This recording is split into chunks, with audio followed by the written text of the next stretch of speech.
Kata ulama-ulama, belajar ilmu itu gampang. Kata beliau-beliau itu at-ta'ahul lil torfi, ya, belajar sebagian tapi sampai ta'ahul, sampai ahli betul. Semal ihtidak bibagi. Kemudian dari kamu ahli itu pola-polanya akan kamu ketahui. Karena ilmu itu mesti polanya sama. Ya polanya itu sama. Misalnya begini, hukumnya bohong itu apa? Tidak sama jawab, hukumnya bohong. Haram lah, itu termasuk amatir teman. Belajar usul fikihnya amatir. Keliru. Kalau kamu jawab bohong itu ada yang wajib. Ada perempuan mau diperkosa sama orang fasik, lari sembunyi di rumah kamu.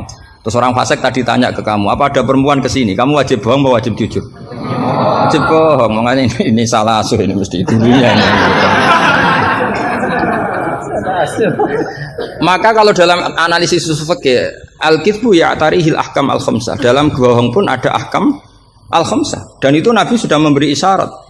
Tidak termasuk bohong orang yang mendamaikan dua kelompok. Ada sekian contoh yang bohong itu enggak dihitung dosa.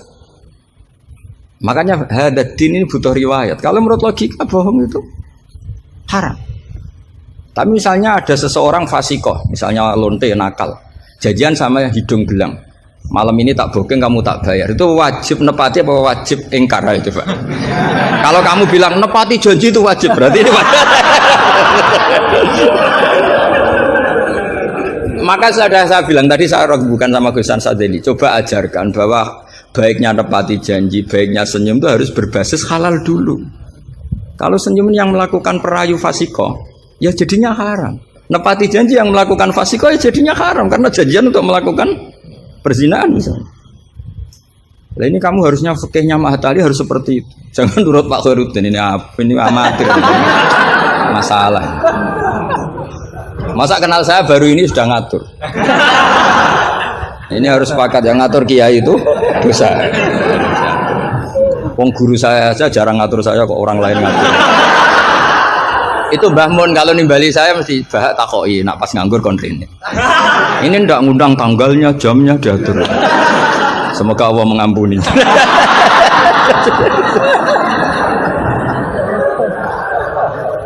Ndak, supaya Anda sadar bahwa di balik aturan-aturan prosedur juga aturan etika bainal ulama. Oke, aturan prosedur saya harus ngisi jam sekian, itu aturan prosedur. Tapi aturan prosedur ini tidak mengalahkan hukum taklim mutaklim.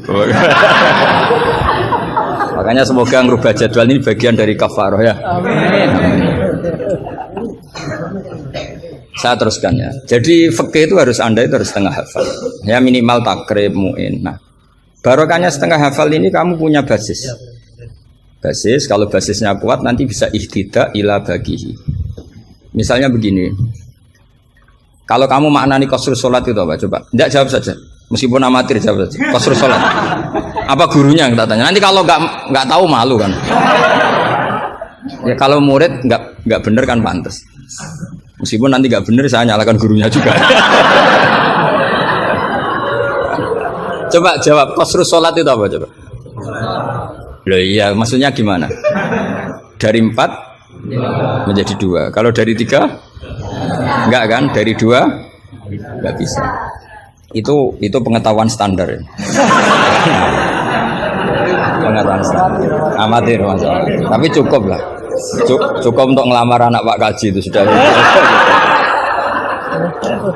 Tapi sebetulnya ada qasrus salat yang makna lain, yaitu minal wujub ila tarkil wujub, atau minal haram menjadi tidak haram, atau minal ibtal atau mubtilat menjadi tidak mubtilat. Karena ayat itu turun ketika perang. Wa idza darabtum fil ardi falaysa 'alaikum junahun an taqsuru minas shalat. Itu ulama tafsir itu ijma, dan ini Anda pasti tidak tahu. Karena gurunya aja belum tahu ini. Itu sebetulnya ayat itu bukan turun tentang rubaiyah menjadi sunaiyah, tapi tentang hamlud dam fi sholat itu nggak boleh. Tapi gara-gara perang menjadi boleh. Bergerak salah suharokatin mutawaliyatin normalnya nggak boleh, gara-gara perang menjadi boleh. Maka di situ maknanya qasrus sholat adalah minal wujub menjadi tidak wujub, minal ibtal menjadi tidak ibtal. Tapi kan kita kan dari dulu belajarnya amatiran gini. Jadi ya sudah qasrus sholat pokoknya papat jadi 2. Itu sudah pinter, sudah pinter. Makanya di antara terusannya ayat itu kamu harus membawa pedang. Karena padahal membawa pedang ini kadang mulat toh bidam, pedang ini penuh dengan darah. Jadi antak suruh minas sholat tentu makna pokoknya seperti tadi 4 menjadi 2. Tapi ada makna yang justru dibawa oleh sejarah ayat itu sendiri, yaitu normalnya orang sholat tidak bawa darah tapi ditoleransi saat perang. Nggak boleh gerak, ditoleransi saat perang. Misalnya sholat, istiqbalul kiblat wajib tidak? Wajib. Tapi fi syiddatil khaufi wajib tidak? Tidak. Nah, itu ya qasru sholat namanya. Jadi qasru maknanya mencendak, memperpendek dari syarat misalnya 100 atau 10 menjadi tinggal 4. Jadi qasru itu misalnya syara itu sihati sholat 10 gara-gara syiddatul khauf menjadi 4. La minas asroh ilal arba'ah ini juga qasru. Paham tak ya? Enggak, kalau ilmu yang kelas tinggi nerangkan ustadznya. Nanti muridnya tanya ustadz.